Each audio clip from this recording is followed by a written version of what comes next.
started. My name is Gene Jones. I'm the executive director for a small nonprofit called the Southern Waste Exchange out of Tallahassee. We assist industry and municipalities with waste issues, as well as do a number of different environmental events, 5 different in this sector: remediation, PFAS, recycling, waste conversion, agricultural plastic recycling, a host of different events. If you allow me, I'm going to make a couple of opening comments. First off, if everybody will turn your cell phones on vibrate. Restrooms, if you haven't been to this facility before or haven't explored yet, they're out the door to the right past the escalators on the left-hand side. If you need any assistance, please let us know at the front desk. Everything that you see in terms of presentations will be shot to PDF, as well as we are recording this via Zoom. Welcome, virtual attendees. Opt-out list. If you do not want your contact information released, please let me know at the front desk, because we will be providing the list of attendees. Everybody's going to get the list with names and affiliations. Our VIP and sponsors, exhibitors are going to get the list with full contact information. So again, if you don't want your information released, please let me know. Network opportunities, all the breaks and receptions are going to be in the exhibit hall. Lunch, I will let you all know. I think we're going to be in Signature 1, but I need to verify that today just to make sure where we're going to be. So I'll advise everybody before we break. Abstracts, I've asked all the moderators not to read bios in essence of time. I've already sent that out to everybody in the speaker compendium that has all the abstracts and bios for the presentations they're going to see. Next, if you haven't, part of the event, the value of events like this is the networking. So if you haven't joined the LinkedIn group, I encourage you to do so. We're approaching 2,200 as of this morning, so it's great to see that a lot of interest in this area. Certificate of attendance. Any of the PGs, PEs needing continuing education, we can provide that. There is a nominal fee of $25. If you have already prepaid, I sent an email out this morning with the affidavit of attendance that you'll need to complete and turn in post-event. If you want to grab, we have some copies out at the front desk too, if you need to go ahead and grab one while you're here. Lastly, I got to recognize the sponsors, because if it weren't for the sponsors, I can assure you this event or any other conference wouldn't be possible. So Geosyntec is our platinum sponsor. I need to recognize our gold sponsors, our silver sponsors, as well as the supporting organizations that help us get the word out to folks. The organizers, Southern Waste Exchange and EICM, as long as assistance from InStep. And then lastly, a quick little promotion. We've got the Florida Mediation Conference coming back up here at the Rosen Center, taking place the October 25th through the 27th. For anybody that is a drone nerd, immediately after that, my son is hosting a drone forum. So we're going to be starting a drone forum specifically for anybody in the drone industry. Lastly, PFAS Forum 7, to be determined. I need your feedback. What do you all think? I've noticed one thing. I guess in absence of what's going on federally and at the state level with any money being actually allocated for this, our attendance is down a little bit this year. So I want to make sure that we're covering what we should be covering and not repeating presentations, and that the interest is there. So I'm going to do a survey post-event and ask everybody what they think. Do we need to give it another year, or do we need to come back next year? So think about it. Let me know when that survey comes out. And I have to tell you, I'm going to preface this. I think the timing for this is pretty right, spot on, because I got my insurance renewal certificate in the mail on Monday, and I opened it up, and lo and behold, in it is a PFAS exclusion. And so I thought that kind of sets the stage for this, knowing that PFAS is being excluded from insurance policies, and we've got a guest speaker here that's probably going to touch on some of this. And so, just having gone through this and knowing that it's being struck out of general liability policies, I have nothing to do on the manufacturing side, but it's even being excluded on G&L policies. And with this being a PFAS conference, I don't know if that affects my liability. If anybody gets hurt while you're here, don't get hurt, because I don't know if I'm covered. So with that, I am going to turn it over to Jorge Caspary. Jorge is going to moderate, Michael Goldstein is going to moderate this session, Goldstein Environmental, and he is going to drive the train on this program. So thank you very much, and welcome.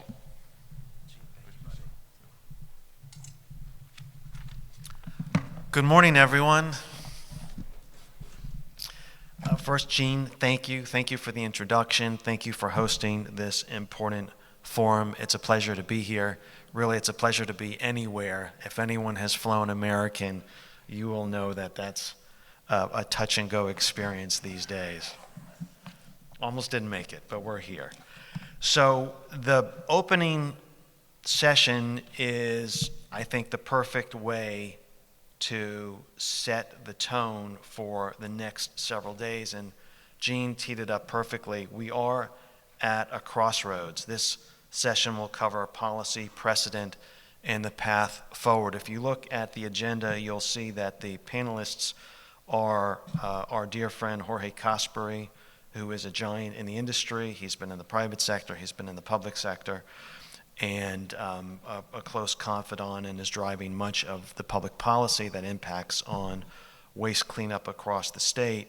We were going to have Ralph DeMeo here, a brilliant lawyer and litigator who has established much precedent in Florida under federal and state environmental law.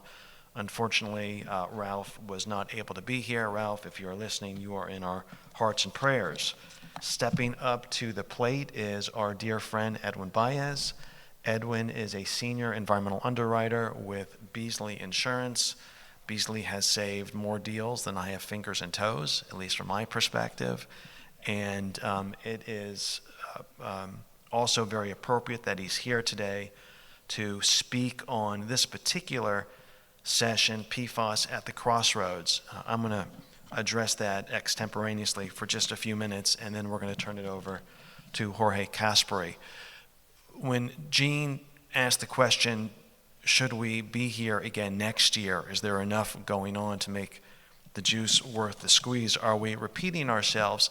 That resonated for me, and I know that Jorge is going to get into this. Is there enough action going on? Where are we from a federal perspective, a state perspective, a regulatory perspective, a transactional perspective? I think we're all waiting for a shoe to drop. My view of the landscape, the PFAS landscape, being a private environmental legal practitioner and someone who also buys, cleans up, and sells impacted sites is this. The feds are pretty much in retreat. They're either standing pat or they're in retreat. At the federal level, this administration and EPA are receding from a number of the aggressive policies implemented by the previous administration. We see that in the way they're approaching biosolids and the way that they're approaching incineration of PFAS. And just very recently, in the past few days, they have pulled a rule that would have incorporated PFAS into RCRA corrective action. At the state level, our FDEP friends, I think, are trying to figure it out. There doesn't seem to be any appetite to initiate enforcement against private sector parties. We know that there's a statutory ban against going against certain public parties, like utilities, that have PFAS issue and wastewater treatment plants, but we haven't seen, at least I haven't seen in my practice, any enforcement from DEP against private sector parties who may have a PFAS issue. And moreover, when we have clients who want to go forward and voluntarily initiate site rehabilitation to lock in and grandfather that very high in comparison to the MCL, provisional GCTL of 70 PPT for PFOS and PFOA, there's been a reluctance among many of the districts to engage and agree to a remedial action plan that would lock in that number. At the local program level, I think that Hillsborough County and Broward County are also taking a wait-and-see approach, although, as always, they are much more amenable to engaging in an environmental redevelopment context, which is another reason to go brownfields, and we could talk about brownfields forever. Our good friends, bless their hearts, in Miami-Dade County, on the other hand, continue to be very, very aggressive on the PFAS front, at least in my experience. We see that not only from a regulatory perspective, but from a site development perspective, even certainly with respect to stormwater permitting. What you will see if you're operating in Miami-Dade County, and this is important for consultants and engineers to understand if you don't do a lot of business in Miami-Dade County, is that if you go in for a stormwater permit on a site that had a former dry cleaner, active dry cleaner, former dry cleaner, or is in reasonably close proximity to an active or a historical dry cleaner, they will come in and make you do PFAS testing to understand potential impacts on groundwater quality when you exfiltrate. From a transactional perspective, what we thought over the first several years of this conference about the impact on the velocity and number of transactions relative to the PFAS concern, that hasn't proved to be the case. We haven't seen any significant downward pressure on transactions or slowdown on closing real estate transactions because of the stigma, the presence, the likely presence, or the actual presence of PFAS on sites to be redeveloped or in close proximity to sites to be redeveloped. Now, a lot of that is because of folks like Edwin who will underwrite the risk, and I'm glad that he is here to talk broadly about how the industry, the environmental insurance industry, is approaching underwriting sites that may have PFAS or that actually have PFAS. So with all of this said, Fed's in retreat, state's not sure what it's doing, different levels of appetite for engaging in redevelopment or for pursuing enforcement for suspected PFAS or actual PFAS. There's a lot of uncertainty about what's going to happen going forward. In the meantime, that gives the consultants and the engineers a lot of room to roam and get the remedial technologies vetted, in circulation, approved, and more acceptable and understood by the private sector. I think over the next 24 to 36 months, we're going to see a real shaking out, especially if there's a change in the administration, then we might go to a more aggressive posture. But right now, my take on the tenor of the market is that it's very uncertain how to respond going forward. With that having been said, I'd like Jorge to come up and give us a much more granular understanding of what's happening from a state regulatory policy perspective and also at the federal level and with respect to litigation. Thank you, buddy. Good morning, everybody, and thank you for being here. Again, thanks to Gene for asking me to come back. I wasn't here last year. I was at the legislature in Florida trying to figure out where this may be going. And I'm honored to be here, humbled to be here. I think you'll see today through my presentation where we have been, where are we now, and perhaps where we will be in the next couple of years, Florida specific. Florida remains one of the biggest markets for environmental services in the country. So without any by the way, I'm a senior principal with Ontaris now, formerly Montrose Environmental Solutions. I'm both a civil engineer and a geologist, but more importantly, I am deeply involved in some policy situations here in the state of Florida for waste cleanup. So let me go ahead and start this. I'm gonna go ahead and what can we expect from this matter moving forward in Florida and give you guys an update. I put that seedling right there because, as everything in our business, this is really an evolution. We are evolving in the understanding of this matter, of this issue, nationally, state, public interest groups, regulators. Everybody's beginning to understand more as time has evolved. Let me just give you a brief historical perspective. Some of you probably have been involved in this prior, but in 2018, right before COVID, few of us could spell PFAS, in Florida at least. Granted, this issue was predates by at least a decade. There were some settlements that were settled by the manufacturers, and you'll see this later on, but here in Florida, we did not know that PFAS was a major issue, at least most of us. For those attending the 2021 or 2019 summer session in the summer school in Marco Island, we began to discuss this issue, and we began to realize that, this is coming. Between 2020 and 2024, there has been a lot of action here in the state. I was part of the group that formed the Informal PFAS Coalition that brings cities, airports, seaports, the solid waste industry, and and entities that would be affected by this.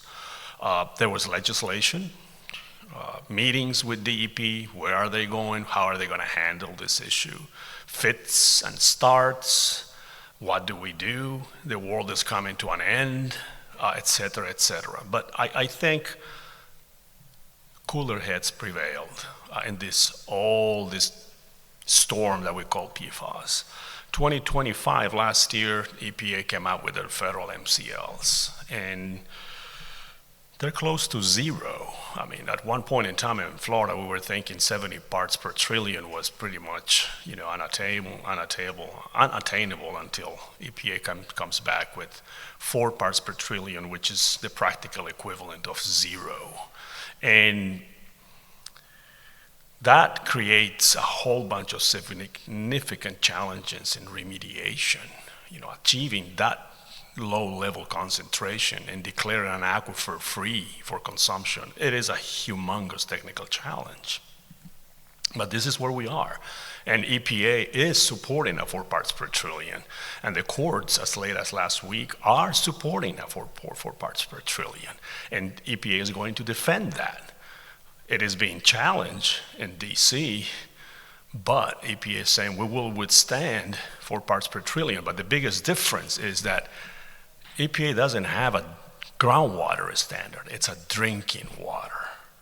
EPA, the MCLs are for drinking water, and they have set a whole bunch of time to comply with the drinking water standard. So the Informal PFAS Coalition has some legislation in 2021 that in essence says, as Eugene alluded, hey, let's figure this thing out. Airports, solid waste industry, cities, seaports got together and went up to the legislature and said, hey, hang on a minute. We don't know the scope of this. This is an issue of liability. We are here because we're trying to address liabilities. What is our liability for cleanup? What is our third-party liability? And at that time, DEP had begun sending some letters to public institutions saying you need to assess and remediate your PFAS. Well, 5 years ago or 6 years ago, the technology for remediation was very incipient. But this legislation said, look, time out. Once EPA develops and promulgates an MCL for PFOA, PFAS, you will begin rulemaking on this for soil, for groundwater. And so DEP stood back a little bit. He said, okay, we're not going to enforce against public entities. And so at this point in time, DEP, what they've been doing is they have been kicking the can down the road because the EPA has not come up with a acceptable promulgated MCL. As you know, they're being challenged. That piece of legislation is still in effect. Here in Florida, the environmental agency cannot enforce against public entities or compel them to clean up.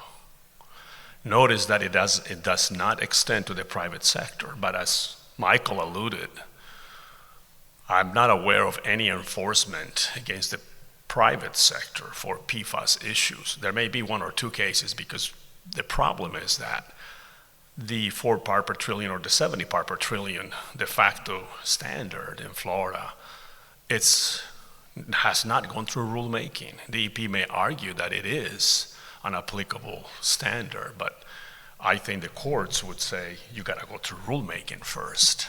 And so we're still here. We're still at the part or the position where public entities are not being enforced, but conversely, public entities are realizing this issue needs to be addressed. I'm going to fast forward to 2026.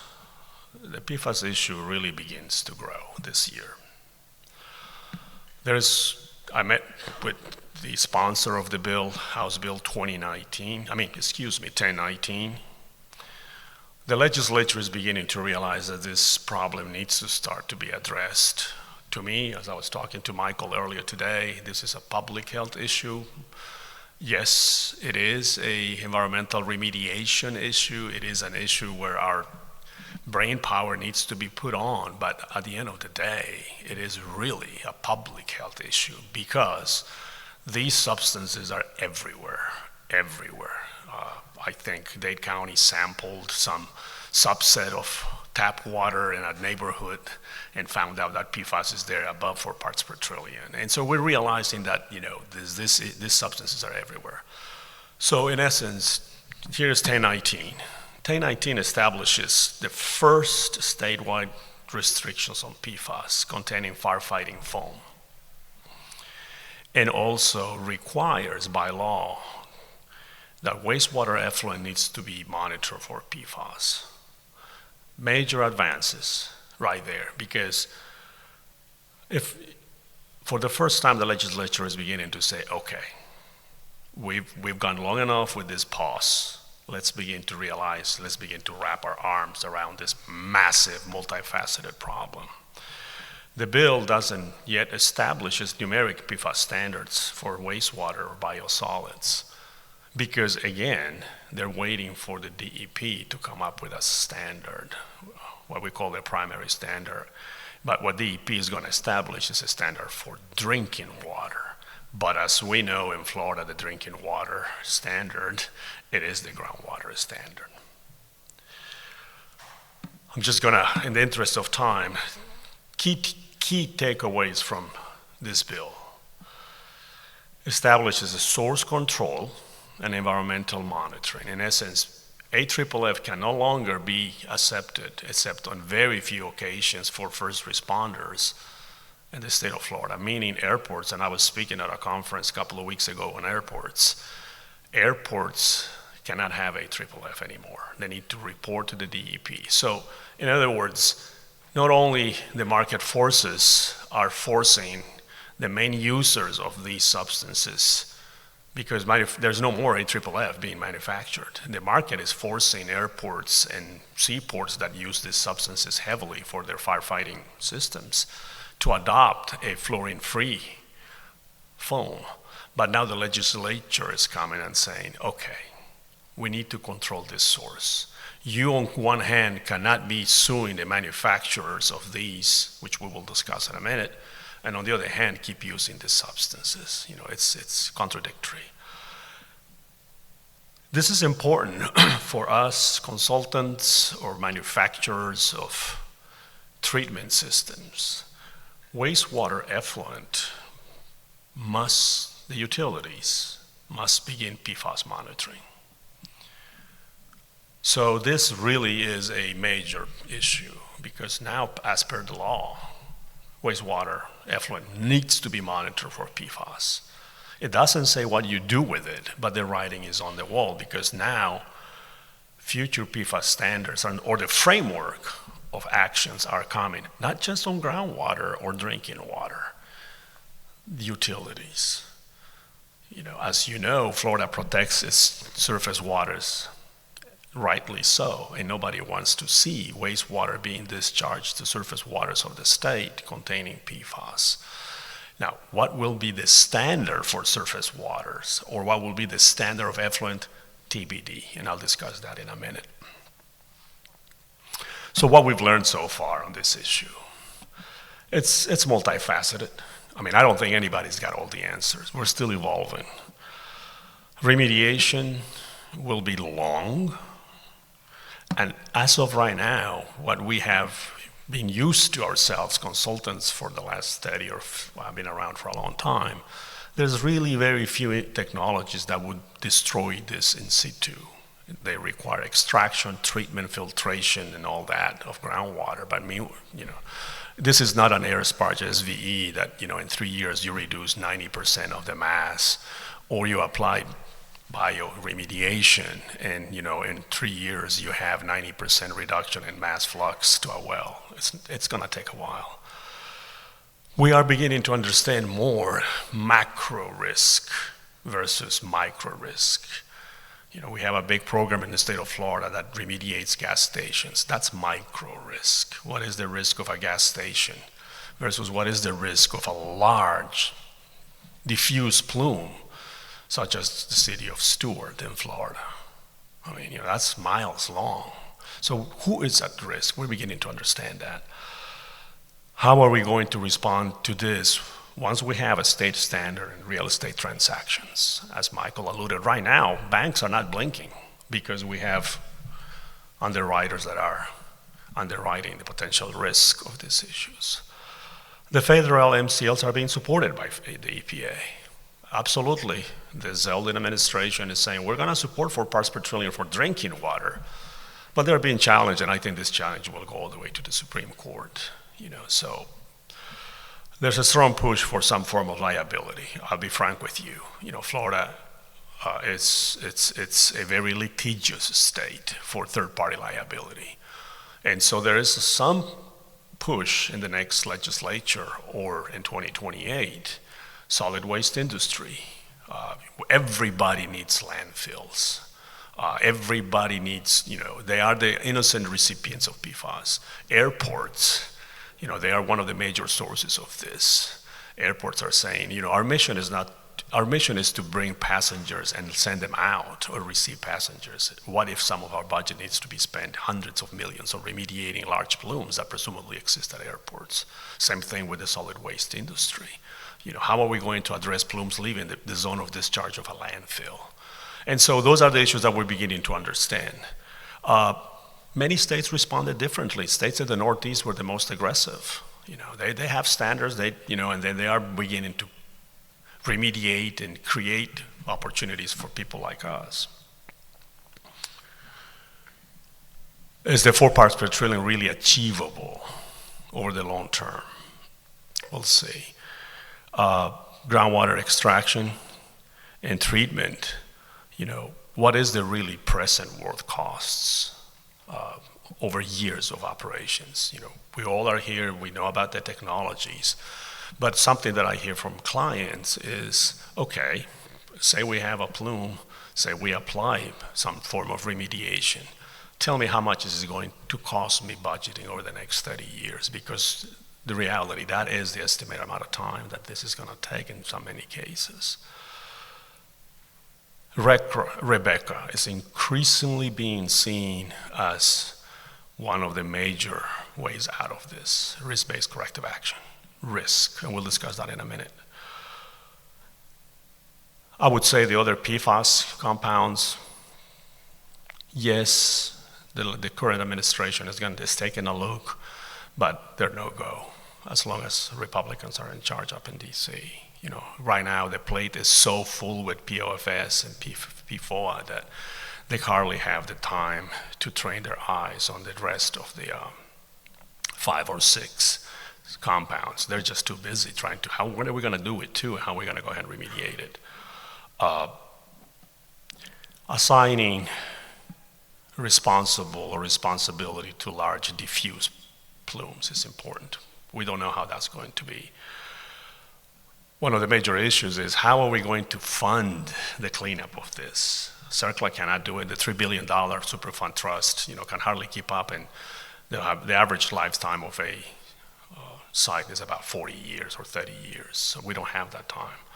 And finally, this is a public health issue. I mean, I've told Michael, I think if we're going to address this issue as a society, we need to look a little bit different, a change in paradigm. This is a public health issue. It's everywhere. And so we're learning a few things as we go along. So the EP has asked for one more year to postpone the establishment of PFAS groundwater standards, call it drinking water standards in Florida. But so let's see where this thing's going in the next couple of years. 2027, we probably will have very new leadership at the EP. It's an election year. We'll have a new governor. The governor brings his own people, his own team of executives at the state level. So that probably, to me, that I've been in and out of government for a while, I think the EP has run out of time to kick the can down the road in terms of having a PFAS primary standard in Florida. I think next year we begin rulemaking, and we will have a standard in drinking water which translates groundwater in Florida. The question is, as the legislature said in Florida, okay, you're going to have a standard, but you need to tell me, we will need to ratify the standards. Very few times a legislature tells executive agency, you develop a standard, but we need to ratify it. We need to make sure, and the reason is, how are we going to pay? Are we going to develop another petroleum program? There's no recurring sources of revenue. For us, when does the drinking water translates into groundwater standards, and how are they going to be applied? Do we have to reopen the famous 62777 rule? Because if you reopen that, you're going to reopen the whole rule. More than one standard may change. The cost of compliance, DEP has to develop costs of compliance for regulatory response, and the big question is how?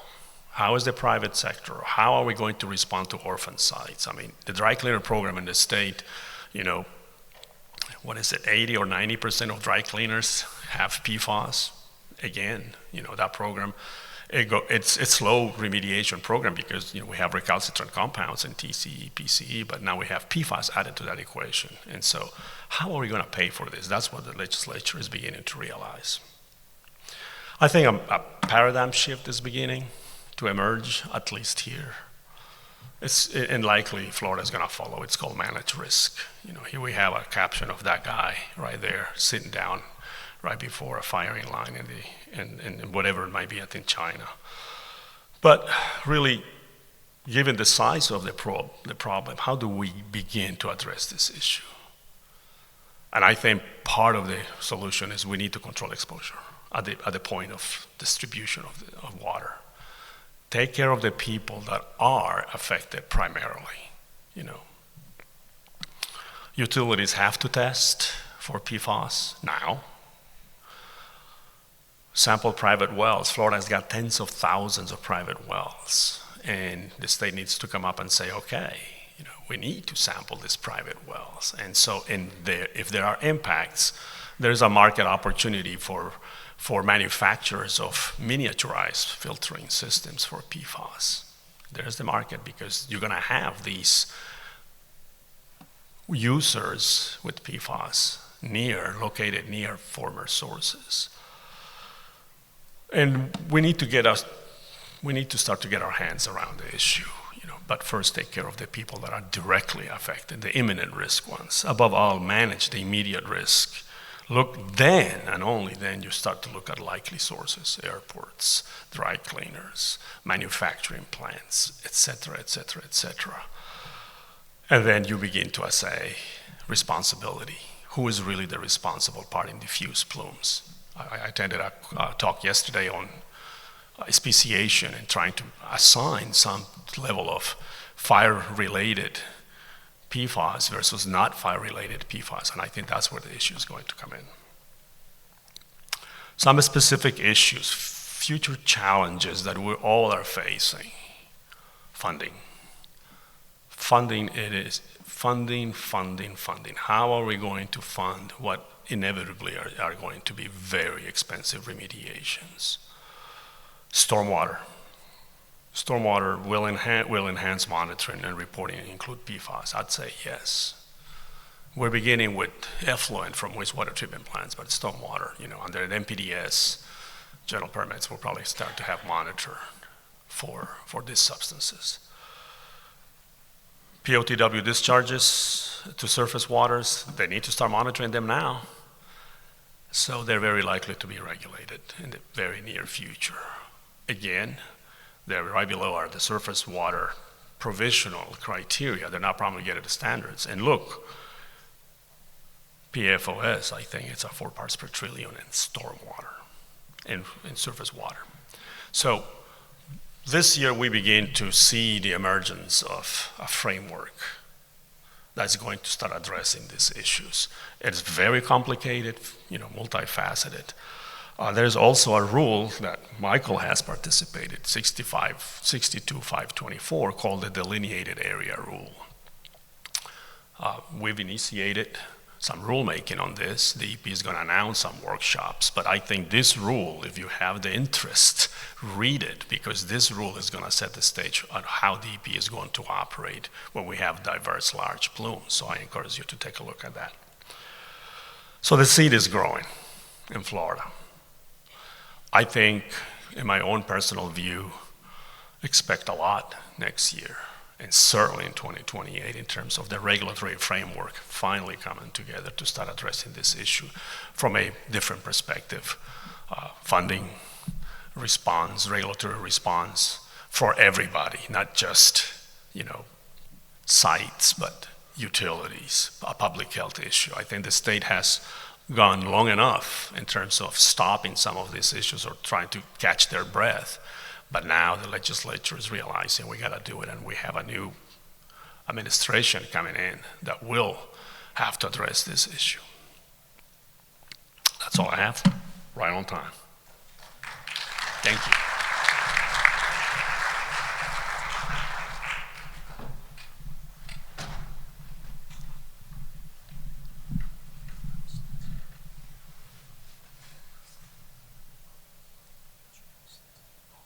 You want to load up, or?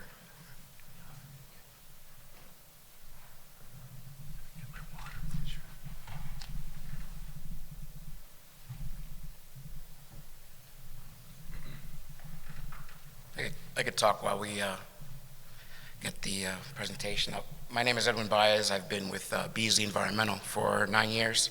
I've been in the environmental insurance industry for 25 years. I'm going to start a little bit by talking about my organization real quickly and environmental insurance as a whole, and then I'll get into strictly PFAS today and how we underwrite it, which is becoming how we underwrite everything else, which is a good thing. So Beazley Insurance, we're a specialty insurer. All we do is specialty insurance. We're not like a Hartford or Travelers, where they're doing construction and middle market commercial, kind of your traditional insurance. We do all the stuff that everyone kind of runs away from: cyber, healthcare, high hazard property, specialty insurance. We're publicly traded in the London Stock Exchange. Last year we wrote over $6 billion in gross written premium, and we're an A-rated carrier. The environmental team is actually one of the older ones in the marketplace. We've been around for over 15 years. There's 28 of us across the world. We just added France within the last year. Added 2 underwriters in France. All we do, our specialization is fixed site pollution. So we've kind of created a niche in the marketplace for this product and how we do it. And we have the capability to put up to $25 million 10-year term on any one policy. So the idea is that with us is we hire very experienced people to go out there and overlook opportunities and write those opportunities that they feel that are a good fit for us. The kind of the standard product and how we kind of created it is we call it the Eclipse, but basically it's kind of the mentality of cradle to grave coverage, similar to kind of the EPA had in mind, or their thought process, where you're responsible from not only your site transportation, but also disposal of the material. And that's kind of how our policy works as well. We also have a couple of caveats in there for business interruption, if in case the pollution condition shuts down your operation, and third-party liability like natural resource damage, but the idea is to kind of have one product that covers it all. Now, how do we underwrite PFAS? You know, I think I always joke around, I've become a PFAS underwriter the last couple of years, not necessarily an environmental underwriter. You know, the first thing is tell me a good story. What's the history of the site? Is it a history that that site has never been touched by an industry associated with PFAS? I read a lot of residential, for example, and they're, you know, green properties that basically have been turned into nice condos. I would say the PFAS risk there is low. Now, if you're telling me, oh, well, this site, you know, 30, 40 years ago was a plating operation, it's a landfill, then obviously that's not such a great PFAS story. So it kind of starts with story. Why should I take on this risk? Why should Beazley take on this risk? More and more, we're seeing PFAS testing. I could tell you a couple of years ago, it was very rare to see PFAS testing. And now it's more incorporated into due diligence, and so we're seeing more PFAS testing, and that helps. But even you know, outside of PFAS testing, we do have PFAS databases. Obviously, if the site is in that database, it's more of a concern than if it wasn't. And it varies by state, I believe, but you know, that's helpful. What's going to happen with the site is a big one. Is the site going to remain as is, not going to bother anyone, or are we going to open it up and clean it, redevelop the site and clean it up? Because that may trigger more further investigation into PFAS. And the waste streams, we'll talk about, you know, claims later on, but that's actually a pretty big component of the claims that we've had with regards to PFAS and how they've come to us. And the other big component is, just like Jorge was saying, was the receptors. You know, what's around the site. Hopefully we're moving to a situation where it depends on, you know, the reaction by the regulators are more, you know, what's around the site, kind of a risk-based closure, institutional controls approach, than, you know, clean it up completely. How do I underwrite PFAS? What are the kind of terms and conditions that I can provide? Usually there's, you know, obviously if you're coming to me with a site that's going to remain as is, we may be able to move forward with some restrictions. You know, you're not being required to investigate, so don't investigate. You're telling us you're not going to redevelop, so we can maybe add a capital improvements exclusion. So there's different ways for us to kind of ensure you, as long as you're okay with those restrictions in place. Kind of a government mandate. What's the chances of the government coming in and knocking on your door for PFAS? Obviously, if you're a big operation, Dow Chemical, you're more likely to get that knocked than if you're a gas station, car wash, and a shopping center. So a lot of times you know, especially when you don't have testing, we have to exclude cleanup costs, because it's hard for us to kind of get a number on, okay, how much would it be to clean up this site if we don't have the data? But depending on what's around it and the situation you're in, we may be able to grant third-party liability coverage, so coverage for bodily injury and property damage. And then we also use higher deductibles, limits, sub-limits, terms to kind of provide something of value to the client, but still, you know, hedging our risk. What are we seeing from a claims perspective? And keep in mind, we have 10-year policies. So when we wrote 10-year policies 10 years ago, PFAS was maybe knocking on our door. I think the first PFAS claim we had was 2018. So the good news is that we've already pretty much almost gone through an entire cycle. And now we know what PFAS is, we understand the risk better, and we can adjust, but we still have those 10-year policies out there, potentially. So the way we've been getting claims has been, they're doing some sort of cleanup or redevelopment, especially in a like, for example, LSRP state like New Jersey, where right before you get the NFA letter, they say, oh yeah, test for PFAS. And so we don't have any, at that time, those policies didn't contemplate PFAS, so we're on that risk. And that's where we've seen some of our claims activity. You're also seeing brownfield programs now requiring that they test for PFAS. So the New York City brownfield requires you to test for PFAS, 1,4-dioxane, kind of emerging contaminants, if you want to be part of their program. And then the other way we've seen claims has been through wastewater streams, right? So a small plating operation in Michigan will send their wastewater to the municipal system. They start testing for PFAS. The only game in town is that plating operation, so they come knocking on your door. And that triggers really two issues. That triggers the damage that's being caused by your waste, the wastewater treatment plant, but also the potential PFAS issues you may have on your site. So we've seen that scenario play out as well. So following the waste stream is important to us when we're underwriting PFAS. And then I guess somewhat of a good news is that we haven't seen many reopeners. We were expecting to see more of those sites that were closed, and now they're cleaned up. You got a nice NFA letter, and they show up a few years later and say, hey, we want you to test for PFAS. We were expecting that. We haven't seen that. I guess I think for the most part they're pretty busy fighting fires right now than to reopen dead bodies. What else are we seeing on the PFAS front? It's funny, Gene mentioned that. I mentioned in my presentation. You're seeing PFAS exclusions throughout all traditional insurance. So we're becoming kind of the game in town when it comes to PFAS, the environmental segment, to fill that hole. So we're actually seeing some more common sense approaches to PFAS. So, for example, in New Jersey, you usually you identify your areas of concern. And so one of the areas of concern are obviously PFAS.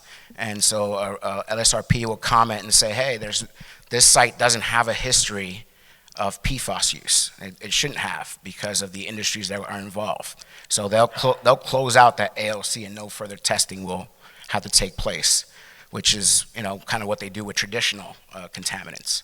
So we're seeing that as a positive step.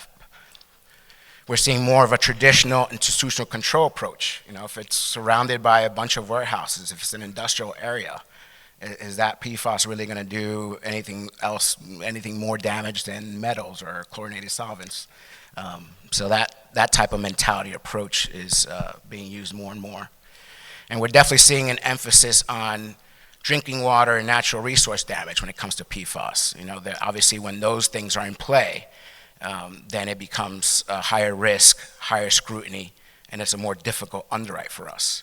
And so we luckily for the most part, we haven't seen that as much, but definitely we see the emphasis there now as opposed to just a broad, hair's on fire, let's deal with PFAS. That's pretty much it.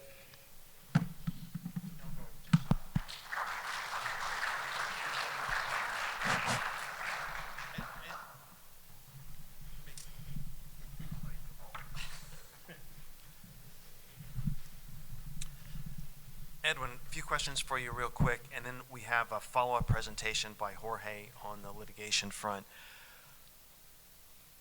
Are you, as an underwriter, or as Beazley, as an insurance company, closely tracking what's happening on the remediation technology front?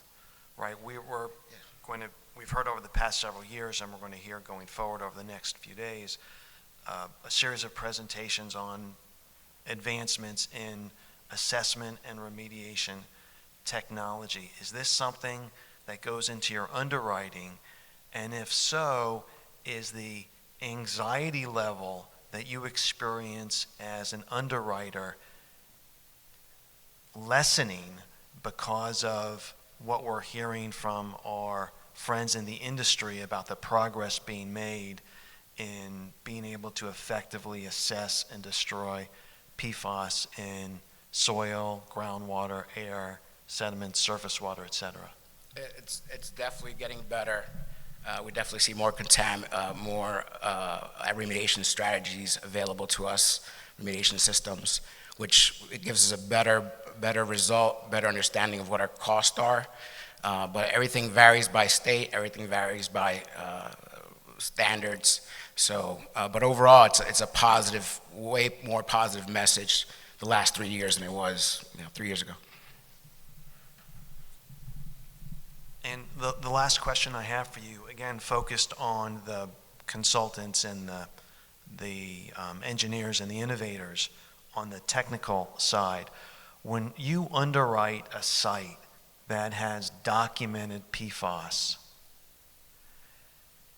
is it typical or would it be beneficial to have an engagement with the consultants to talk through their theory of the case, the technology that would be applied to limit your downside risk as an underwriter? And is that something that actually occurs? It occurs, especially on the more difficult sites. I think that's great. It's kind of what my point earlier about, give me a good story. The more information you give me, the better story you paint for me that I can kind of envision and grasp, the best result I can give you. Thank you. We're going to open this up to the audience in a few minutes. Jorge is going to have the second half of his presentation, which is Ralph's presentation. But the one observation I want to make with respect to Edwin's presentation is this, that in PFAS Forum 1 and PFAS Forum 2, and even as late or recently as PFAS Forum 3, I think as an industry, our reflexive position was that if you have, and now I'm speaking in a real estate redevelopment context, if you've identified actual or suspected PFAS, game over, the deal is going away and everyone is out of work. That is clearly not necessarily the case, and that's becoming more apparent with every passing day and every additional deal.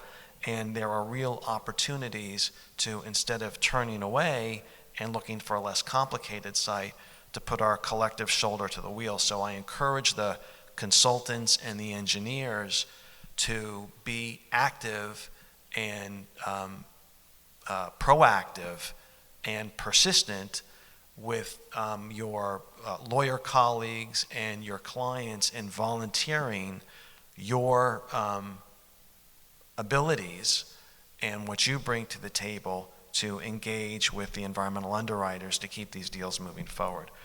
Let's now talk about the litigation risks that continue to push forward on some of these sites and the roles that we can play as an industry in helping to overcome some of those litigation risks. Jorge? Thank you again. This was going to be Ralph DeMeo's presentation and talk in this forum, but he couldn't be here. Our thoughts are with Ralph and his wife, Katie. I'm also involved in advising the plaintiffs and the big litigation that's being tried or soon to be tried up in the multi-district litigation. And this is important because what I spoke earlier, how are we going to fund some of the major cleanups that are surely to come in the years? This is part of it. So let me go ahead and start this. Again, it was going to be Ralph's, but I'm going to try to do the best job that I can. Again, it's all about evolution. It's all about evolution, and eventually what we're dealing here is we will be dealing with legacy issues. But as early as 2005, most of us, what were you doing in 2005? My daughters were probably very young at that time. There was already a settlement by the manufacturers of about $300 million on a class action suit for 70,000 residents. I wasn't aware until I began to know more about PFAS. Settlements have been increasing as late as 2019, and of course, everybody has sued. I work with two law firms, prominent law firms here in the state of Florida, that are suing on behalf of all airports, other plaintiffs to the manufacturers of this, and not only manufacturers, but everybody. We're a litigious society, and so when a litigation attorney decides to file a lawsuit, you involve everybody in it. But then again, this is an evolution. I can tell you that by March 2026, there are more than 15,000 plaintiffs seeking damages, cost of assessment, and remediation cost to treat water. And we will discuss that in a minute in terms of litigation. City of Stuart, I think there are representatives from the City of Stuart. Their airport contaminated a large plume. It's absolutely big. But they were selected by the court to be one of the bellwether cases to actually go to trial in front of a jury. And the eve before trial, the defendants settled for, I think, $15 billion to water providers. And so we're not talking about environmental damage claims, which we will talk in a minute. These are water providers, utilities that were affected by these, including City of Stuart, City of Pensacola, etc. Many cities have been affected by this. There are several other Florida plaintiffs in this, dozens. And if you are a resident of the state of Florida is also a plaintiff. They sued back in 2022 or 2023, I think. So here we begin to realize what I said earlier in my presentation. So how are we going to fund these issues? The legislature in Florida is very, very reluctant to impose a tax on anybody. But eventually we're going to have to realize that, a public-private partnership to address these issues is, and more than likely a settlement will come at some point in time by the defendants, but we'll get that to in a minute. The graph just shows the monthly case volume in plaintiffs that are suing the manufacturers. This is the dated March 2023, and then there were 400, but I think this has increased as people realize, there's several issues here that need to be addressed. Just what Ralph put in here was, look at how many entities in Florida are suing. The first one was Emerald Coast Utilities. They just got a big settlement as part of that $13 billion settlement. City of Stuart also got a settlement. City of Pensacola, and I was advising the City of Pensacola, guess what? Their well field, guess where was it located? At an airport.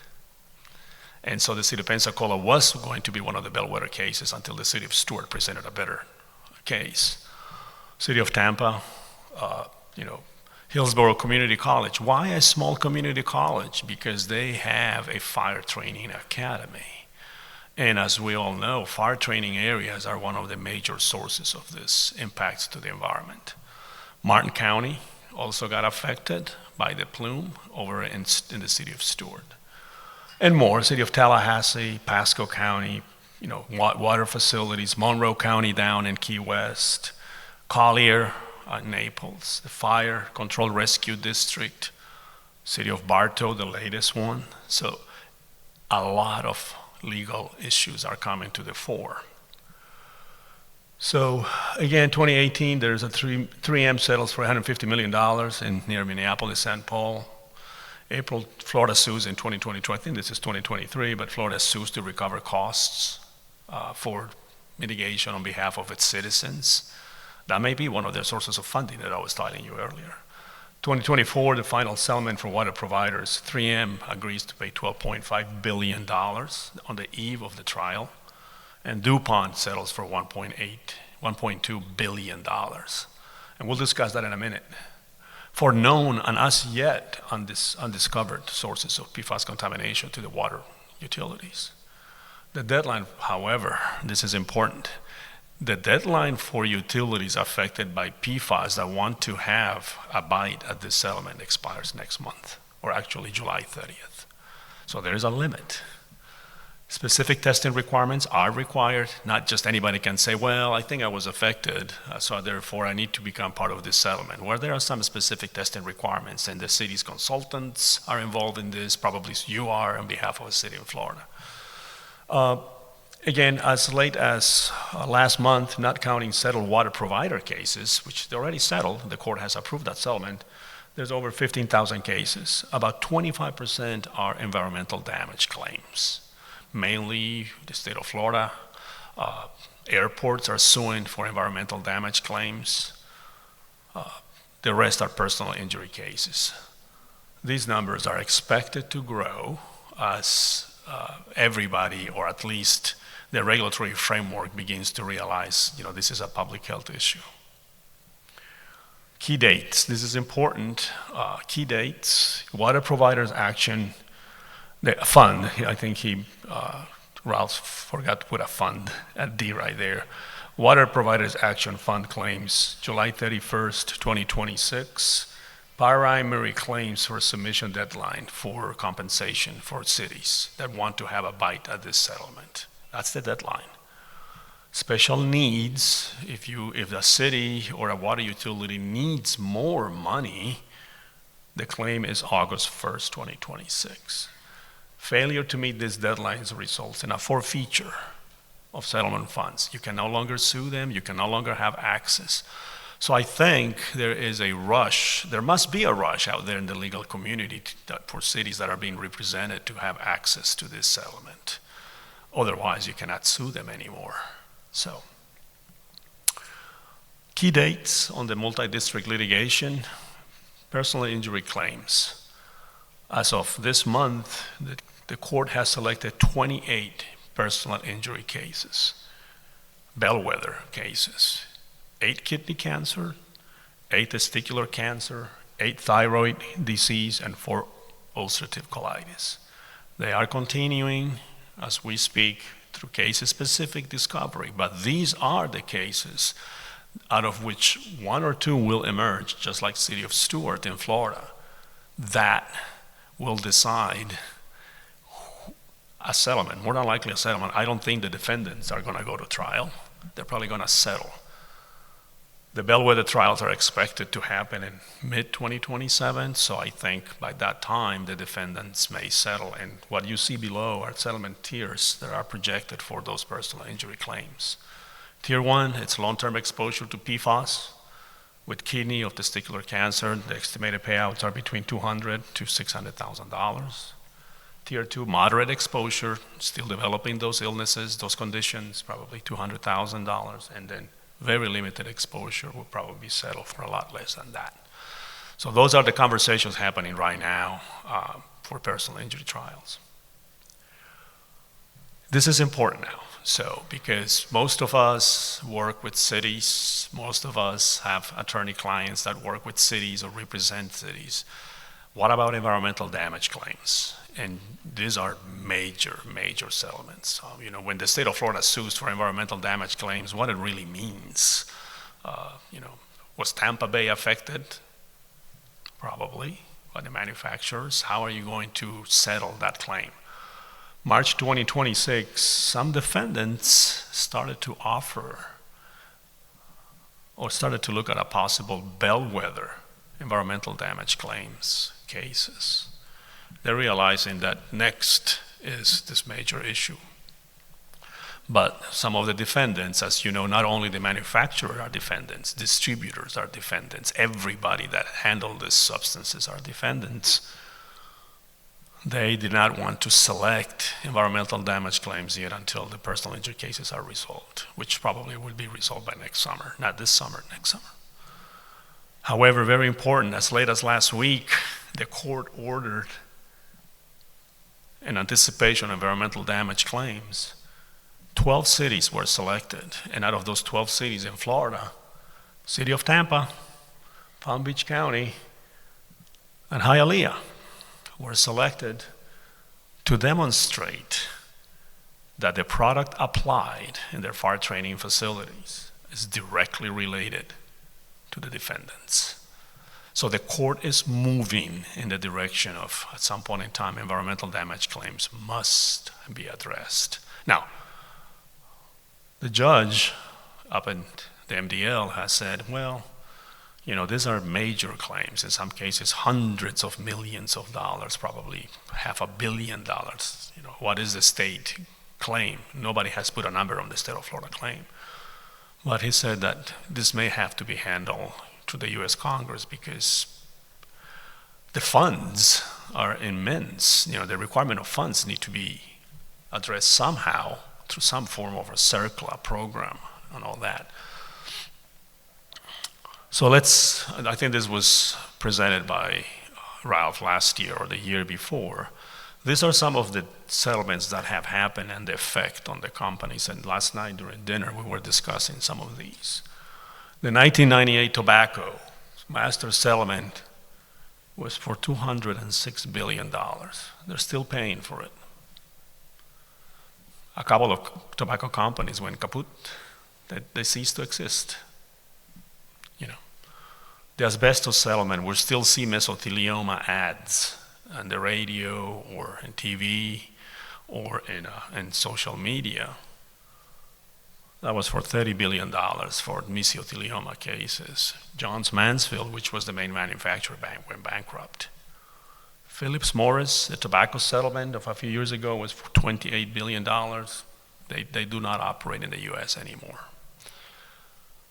BP, the Deepwater Horizon that we all saw and, was horrorized as to what happened. I think there is even a movie about it. $60 billion in payouts, and they're still paying. BP divested themselves. They were trying to become an environmental company versus just an oil or, upstream, downstream operator. They divested of solar and wind assets to pay for this. So I think the bottom line is, what's really an estimate of environmental damage claims? Personal injury cases will be settled for PFAS. I think we're realizing that it's going to be huge. And I don't think as a society as well, we need a bankrupt 3M or a bankrupt DuPont, because those are, the iconic American companies that have made it easier for us through chemistry. So how is this settlement going to be addressed? How are we going to address environmental damage claims? I believe it'll be addressed through, amortizing some settlement over the next 100 years, because as I said earlier, some of these remediations are going to be lengthy, expensive, with no guarantees of success. Nobody can guarantee anything in terms of remediation, So again, just as a summary, and we have some time, 2027 will likely bring a glimpse of what is going to be environmental damage claims settlements. Once personal injury cases are likely settled, a fund gets opened that's going to last 30 years.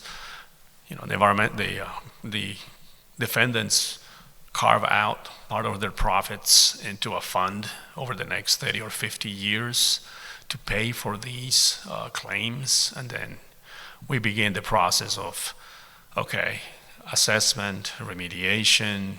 There's a steady source of funding called a settlement. But we're not there yet. However, as I said before, we're getting there. We're getting there. The court's realizing that personal injury cases will be taken care of in the next year, probably by next summer, and then the major issue begins. Thank you. Thank you, Ralph. We're thinking about you.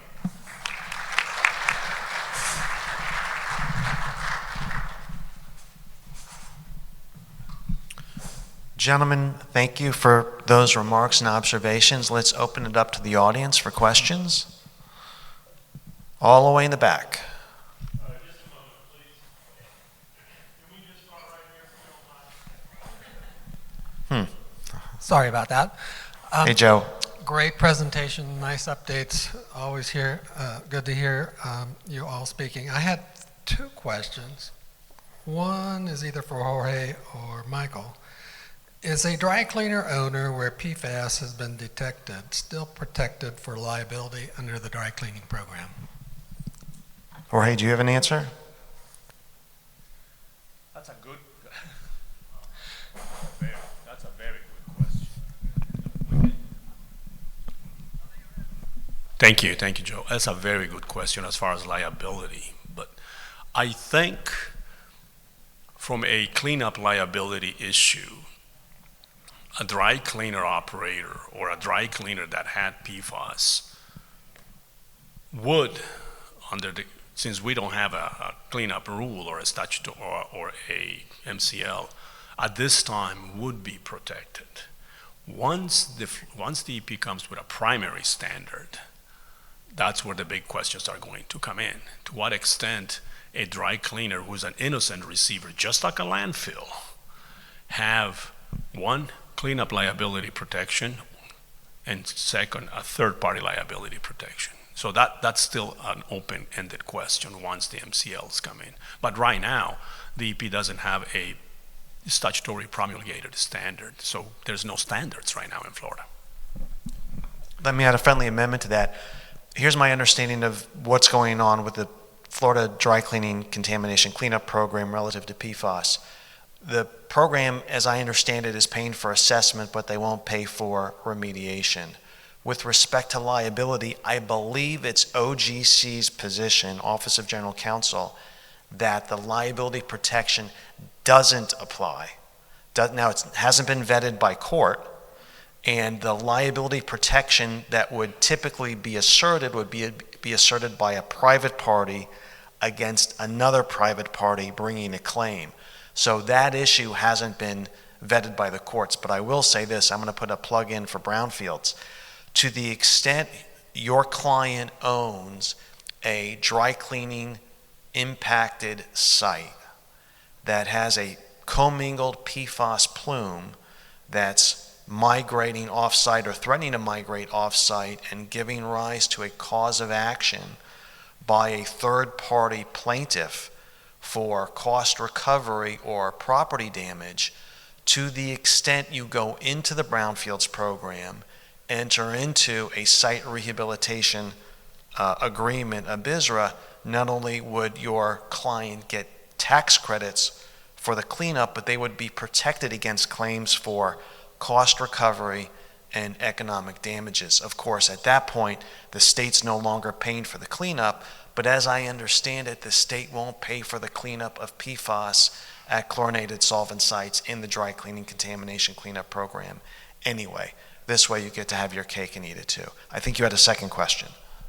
Yeah, the second one is for Jorge. I thought when the MCLs were set by EPA that was the green light for the state of Florida to proceed to promulgate those. I guess my question is, do they have to open up 777 to approve those MCLs at the legislature? Because the last time we opened a rule up, 780 took like 3 or 4 or 5 years. And if we open up 777, that's going to take multiple years to get. The conversations we've had with the EP is that it would be a limited opening, only limited to bringing these two compounds as primary standards for groundwater. So yes, 6277, which is the rule that is authorized by statute, would be reopened, but only for these two compounds, not for the rest of the compounds. Again, I think the EPA is not doing anything until the EPA, until this situation in DC is resolved, but I think they're running out of time. Okay. One last one, sorry, but on the last presentation, there's quite a few lawsuits in Florida especially. If one of these other utilities that has a lawsuit in to the manufacturers, can they still apply for the bellwether funding for utilities that have been impacted? My understanding, yes. I mean, the claims for this $13 billion settlement, they require some proving by the utilities, but the settlement will pay for those assessments for consulting firms to go and assess whether the utility has been affected or not by PFAS, because as you know, they're going to start to have to monitor. But then again, the deadline is impending, and if a utility has not made a claim, they forfeit any rights. Let's get that gentleman in the back, please.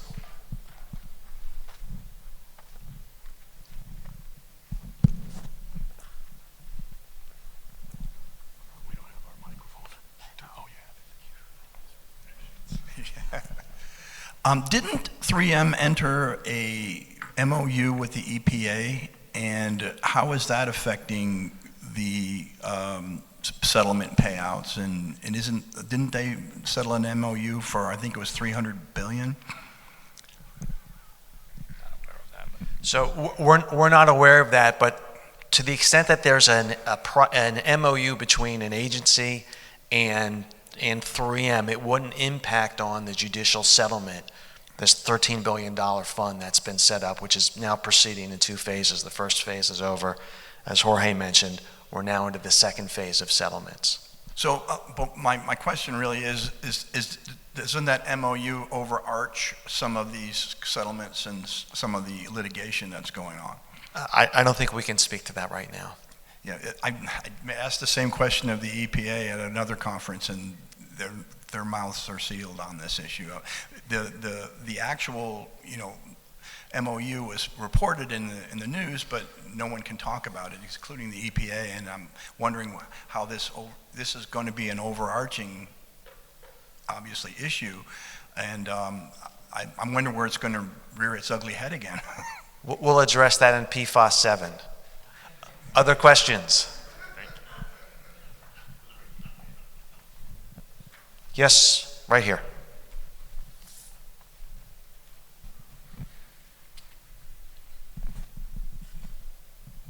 Thanks both for your presentations. I'm Daniel with Aquaga. We're a PFAS destruction tech based all the way out in Tacoma, Washington. We are getting calls. I think we've taken 2 or 3 calls from large energy and defense manufacturers with activities here in the state of Florida that are very concerned about House Bill 1019 and the implementation of different parts of that bill, including inventories of existing AFFF, management plans, disposal plans, all that kind of stuff. And they're curious about the actual timelines. They're coming up quite quick, 2028, 2029, things like that. What have you seen anything from Florida DEP with relates to support for implementation of this House bill, and what might be given in terms of either permitting support or technical support? And then whatever advice would you give to these concerned industrial entities? Once a statute or a law is developed, then usually a rule comes in, and a rule may take anywhere from 6 months to a couple of years to be developed. In the case of reporting, what the House bill requires is some form of reporting to establish the framework of regulatory response. I don't think it requires a rule. So what we're doing is, as Michael said, the PFAS coalition is trying to meet with the EP here in the summer to figure out how, who, and when these reporting issues begin, because the law, it's effective July 1st, and I think it's going to be signed by the governor if it hasn't been signed yet. So once that rule is signed by once that statute is signed by the governor, then 2 things happen. Rulemaking, where the EP is going to start saying, this is how you need to report and these are the forms, or go immediately to a form, a web-based or a reporting mechanism that can start reporting this. I don't think we have a response, but probably in the next 3 to 6 months is when the framework of what is going to happen after the law becomes promulgated by the governor, we'll know more. Right now it's still too early.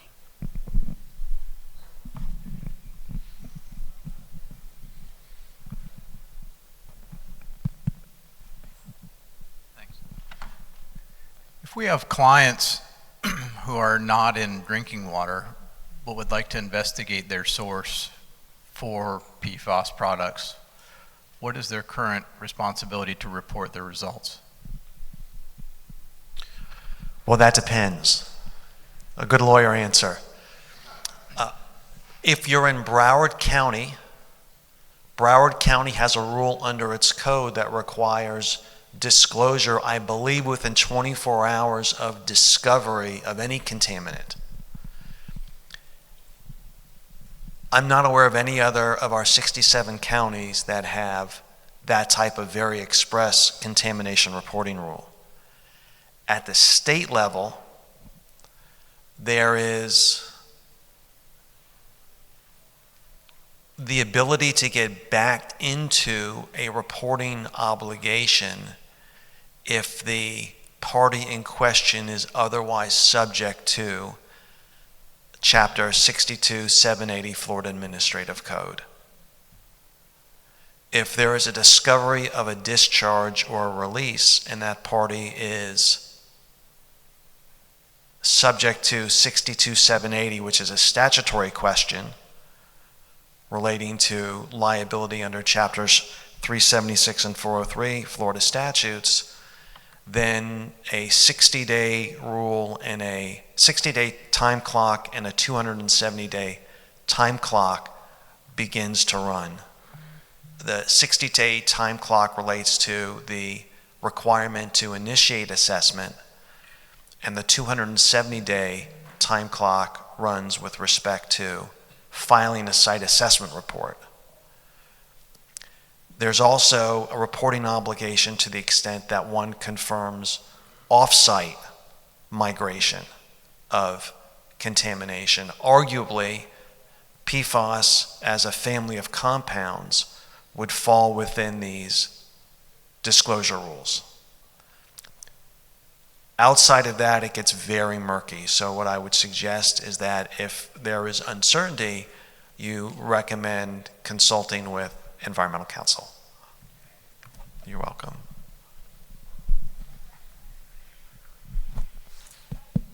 Okay. This is a question about that deadline for municipalities. Did you say it was August 1st, 2026? As I understand, that is for additional funds Okay. that are in that settlement. The primary funding for water utilities expires in July 31st for utilities to submit a make claim? claims through whatever their councils to the fund in terms of assessing and seeing if their delivery systems are affected by this. It's July 31st. Okay, so here's the question. Other than municipalities, there are sometimes smaller water systems, like at the Department of Corrections. We have smaller, we're still required to sample. I think certain trailer parks are, that kind of thing. If the system is big enough, you're still required to sample. Can you file a claim to get compensated for the costs that you're expending for that sampling? I would think, having lived in Tallahassee for 35 years, I would think DOC, the Florida Department of Corrections, could make a claim because you're 100% right. Jails or correctional institutions have their own utilities. However, the Department of Correction is not a cabinet agency, is an executive agency, if I'm not wrong, and therefore the Secretary of DOC needs to go and talk to the governor, and needs to go to the Attorney General to make that claim. But I would imagine that should be followed up at higher leadership levels. Right, yeah, I definitely understand. It won't be me doing it.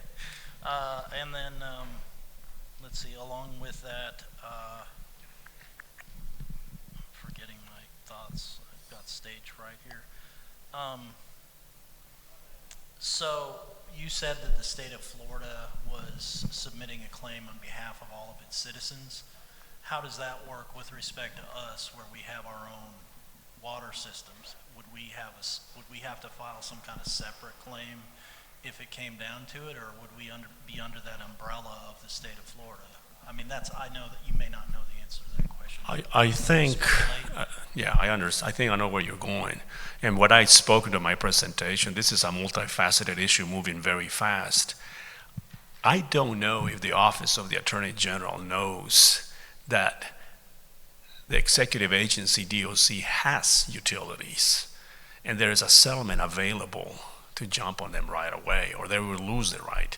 What I think the state of Florida is looking is for an environmental damages claim settlement at some point in time, or more of that part, just like the petroleum program, just like the dry cleaner program. They're looking at environmental damage issues, not necessarily an issue of public health, which is more of a utility issue.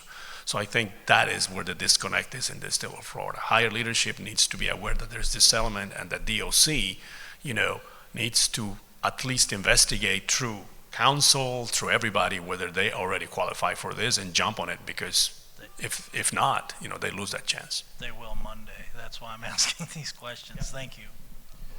Before we go to the next question, I want to go back one question. The gentleman who asked about the reporting obligations, there are two more observations I wanted to make.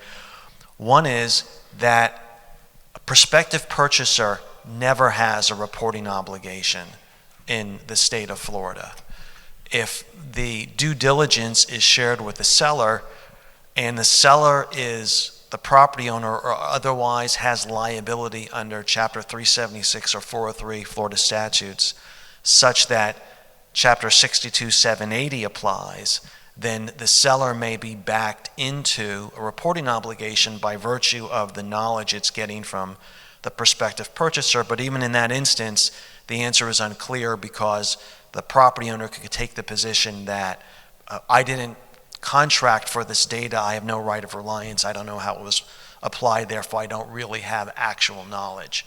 So that's the first observation I want to make. If you represent prospective purchasers or you're advising prospective purchasers and are concerned about the reporting implications based on discovery of a PFAS release, no reporting obligation, categorically, period, end of story. That's number one. On the other side of the equation,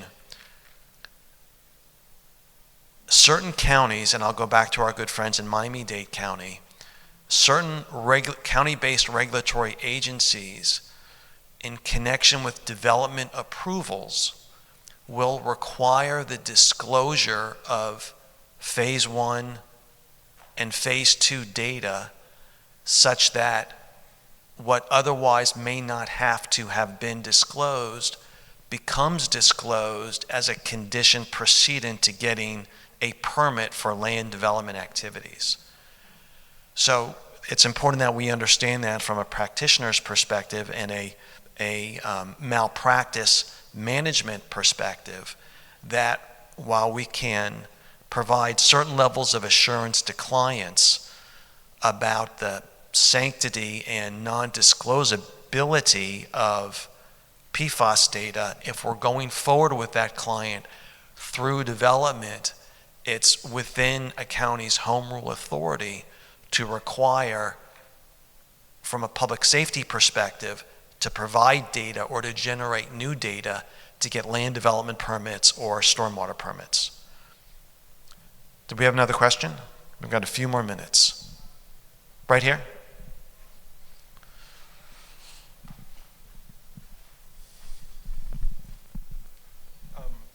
Yes, do you know of any cases where the DEP had closed a site due to historical contamination but had to be reopened because it wasn't sampled for PFAS? I'm not aware of any. Neither am I. I don't think there has. I mean, are you talking PFAS? No. PFAS only reopener. Have you seen any claims in Florida, Edwin? I mean, I think the EP operates under the premise that if you got a remedial action plan approved, well, first of all, if you have advised your client that there is PFAS that needs to be remediated, and if you had an approved remedial action plan at 70 parts per trillion, they will honor that. You know, I think there are very few of those where the private sector has said, we have an issue with PFAS, we need to remediate or we need to assess. And well, I was thinking of a site that had never been sampled for PFAS but was closed by the DEP. So, but then maybe they thought later they should have sampled for PFAS, so they had to reopen. That's a good question. We have a lot of practitioners here in the audience. Does anyone here have an experience like that? No. That's a pretty good sample. Last question. 3 minutes. Anyone? Thank you so much for there's one right there, right? Oh, right under the wire. Hi, I'm Thad Slaughter. I'm with Intact, the environmental remediation company. I was wondering, since just talking about AFFF, since the federal government was basically telling the industry to use it and to do it during their practice deals, are they ever going to be responsible for making that decision? It's a very good question. If Ralph would be here, I mean, Ralph sued. I mean, for instance, and I'll put this example, you know, airports, seaports, they have massive firefighting systems. Landfills where the innocent receivers, and they still do receive PFAS, dry cleaners, you know, in some cases.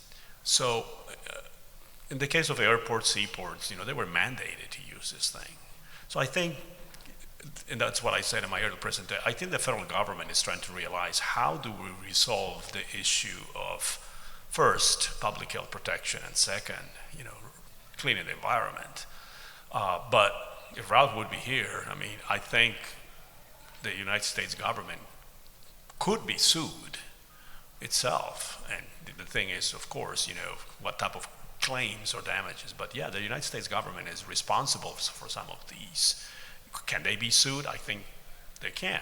But again, this may be just very lengthy. The only thing that I'll add to that, the only additional observation is right now, winding its way through Congress is a passive receiver exemption bill for wastewater treatment plants, for farmers, for airports, and landfills. Solid waste. It was proposed in the previous U.S. Congress. It failed, but it's coming back. There's a senator from one of the New England states who is proposing that legislation. We'll see where it goes. And with that, we thank you very much.